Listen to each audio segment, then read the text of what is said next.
तर आज आहे संडे आणि त्यामुळे आम्ही सुद्धा आज मटणाचा बेत करायचं ठरवलं होतं. तर तसं तर मी त्यांना सांगितलं होतं की नका आणू, कारण की अक्का प्युअर व्हेजिटेरियन आहे. मग आपण कसं खायचं, मला नको वाटत होतं. तरीही त्यांनी आणलं. तर म्हटलं ठीक आहे, आता बनवते.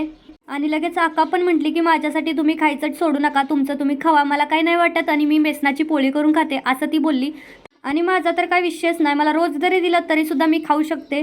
तर कुकरमध्ये सगळ्यात आधी तेल टाकलं, खोबरं टाकलं. आता खोबऱ्याला सुद्धा टाईम नव्हता, लगेच करपतं. त्याच्यानंतर आलं लसणाची पेस्ट टाकली आणि मॅरिनेट केलेलं मटण टाकलं. नंतर वरून पाणी सोडलं, गरम पाणी, थंड नाही. तोपर्यंत पीठसुद्धा मळून घेतलं. इकडं आता माझी ग्रेव्हीसाठीची तयारी सुरू झाली होती.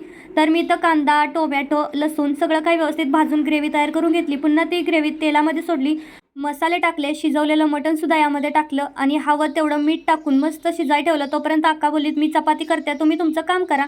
मग म्हटलं चला थोडंफार शिलाईचं काम केलं. तोपर्यंत मटणाचा रस्सा इथं तयारच झालाय. लगेचच जेवायला घेतलं आणि पटकन खायला सुरुवात केली. चला सबस्क्राईब करून जावा. बाय.